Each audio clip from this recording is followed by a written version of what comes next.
Hey VC, welcome back. This is Hub Tunes. I'm Mike. We're gonna do another video. My third one. It's going okay, I think, so far. We got a few views on the first one, some good views on the second one.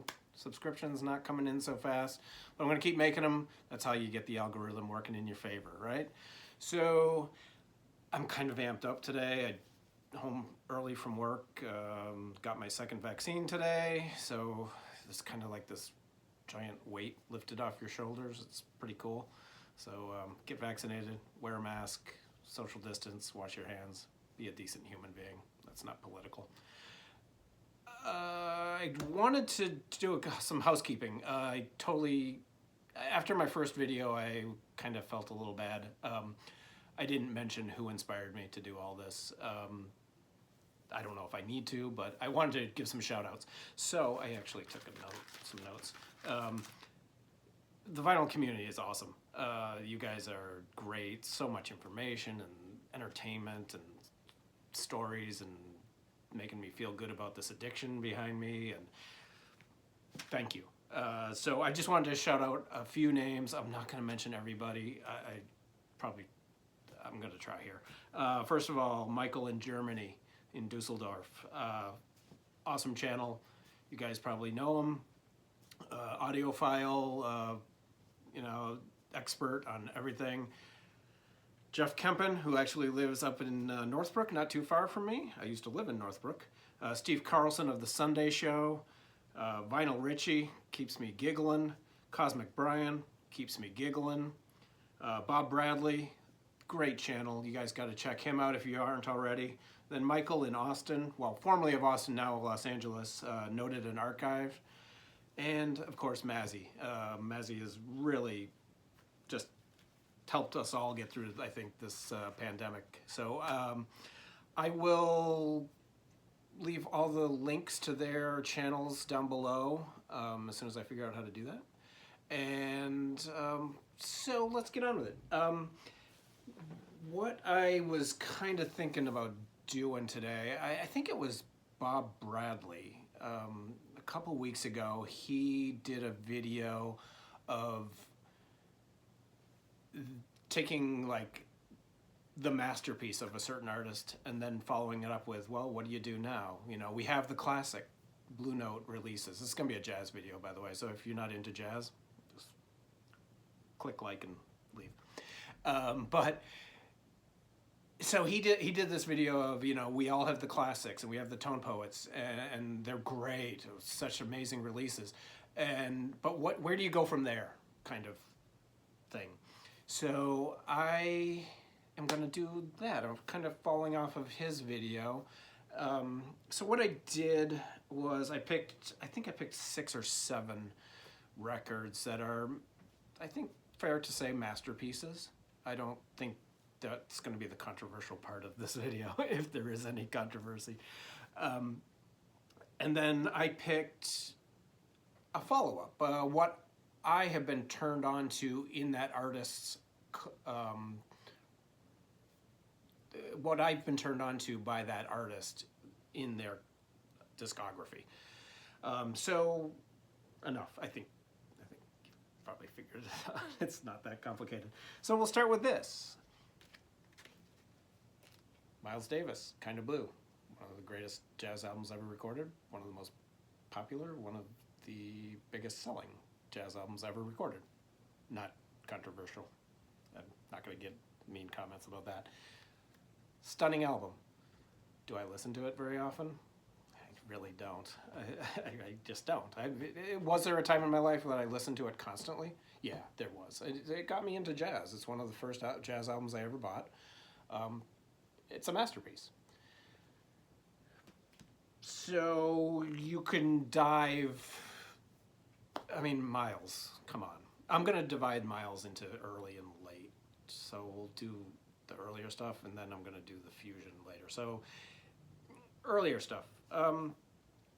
I got turned on to this. Bag's Groove, Miles Davis, Milt Jackson, Sonny Rollins, Monk, Horace Silver, Heath, Kenny Clark. This is a wonderful session. I believe it's recorded live. This is a Japanese pressing that I have. It's simplistic but complicated. It is. The first time I heard this, I was blown away, absolutely blown away. And I had never heard it. I picked it up probably about a year ago, maybe a little bit more than a year ago. And it's stunning. It's absolutely stunning. And the sound on this pressing, if you can get a hold of this pressing, grab it. I think I got it for less than $40. So highly recommended. Pick this up if you love Miles Davis and this lineup, phenomenal. So I'll stick with Miles. We'll continue with Miles. One of the first jazz albums I ever bought. Being a deadhead in the early 80s, I fell in love with Miles Davis. A lot of sitting around listening to this album late night. Great album. You've all seen it. You know it. It's Bitches Brew. Phenomenal. I actually prefer Miles in the Sky. Same feel, same groove, same rhythms. Probably pretty much almost all the same lineup, I believe. Unreal. And I don't think people listen to this album all that much. I never see this getting much pub. This and In a Silent Way and Bitches Brew from that era are absolutely phenomenal. Might even be leftovers from the Bitches Brew sessions. We're getting invaded by a cat. Absolutely phenomenal. Pick it up. If you love Bitches Brew, this is one to dive into. It's phenomenal. Okay, now we're gonna go. I picked Art Blakey next. One of the most iconic jazz drummers of all time.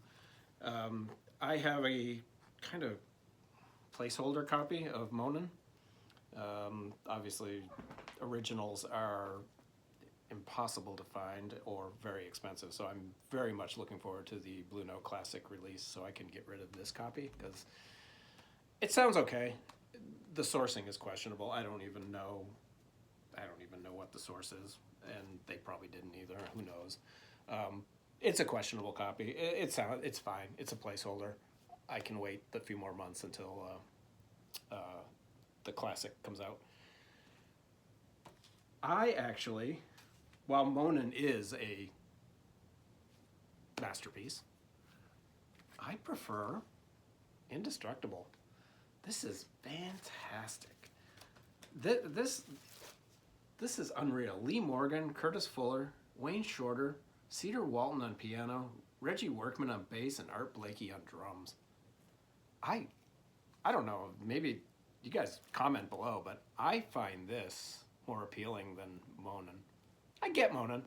It's great. I love this album.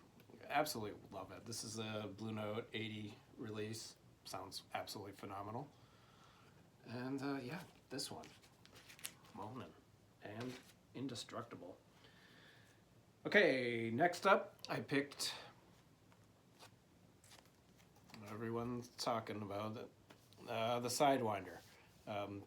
Obviously getting a lot of pub, with the Blue Note Classic release, and it's one of the greatest jazz albums of all time. It's a masterpiece. I said that. I don't think that's controversial again. This is the Music Matters, 45 RPM. We're getting glare from my. It's a beautiful, beautiful pressing. It's really it's something else. It's a masterpiece. I think a very underrated album by Lee Morgan is Candy. I don't see this album get a lot of love. The title track is one of my favorite Lee Morgan compositions. It is awesome. I'm blown away by the first time I heard this album, because I really, I'd seen it around every once in a while.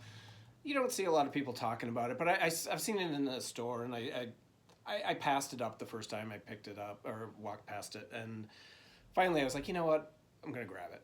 So I grabbed this. It's the Music Matters 45 RPM. It's a great album. I don't know why people don't push it. It's one of my favorite Lee Morgan albums. I have a few others, a few Japanese ones also, but this absolutely one of his best. So check that one out. Next is going to be, get the whole thing going there, one of the greatest jazz albums ever recorded. Horace Silver, Songs for My Father. What can you, there's words don't describe this. You have to hear this album to understand how good it is. The tone of his piano is spectacular. There is something about his tone, that's the only way I can describe it, that just blows my mind. I absolutely love what he does, especially on this album, and probably the high point of his career by far. One of the best, an absolute masterpiece. I think people sleep on Horoscope. This is the quintet that he put together a few years later. This is a fantastic album. I've seen some people rave about it.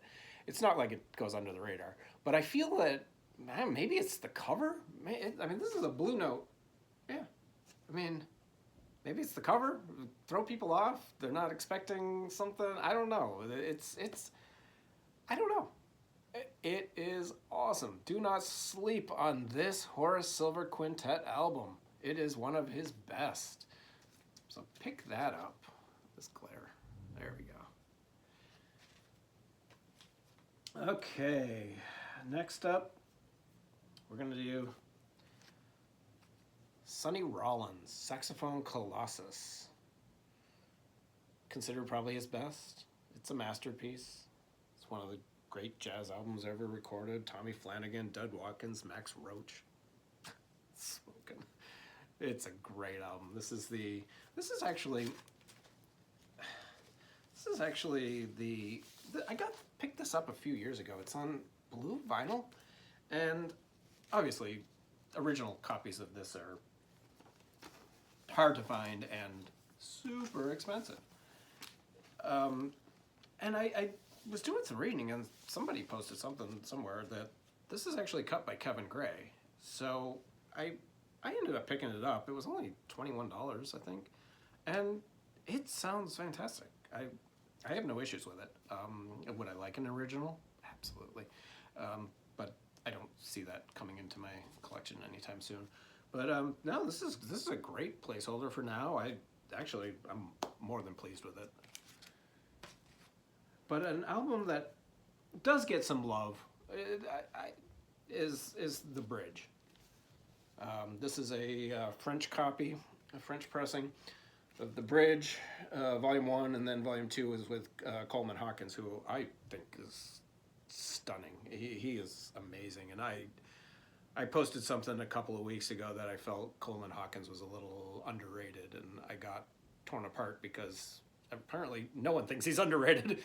I just don't get it. I just think he doesn't get mentioned as much as he should, because he is he's great. He is absolutely out there, and this is a phenomenal release. The Bridge, highly recommend this. This is a French copy. It's got a lot of essays on both sides. We'll get this glare figured out someday. Highly recommend you pick this up, and I would love to get a newer copy of it. This sounds pretty good. It sounds really good. So I don't think I'm looking for a new one, but yeah, Sonny Rollins, The Bridge.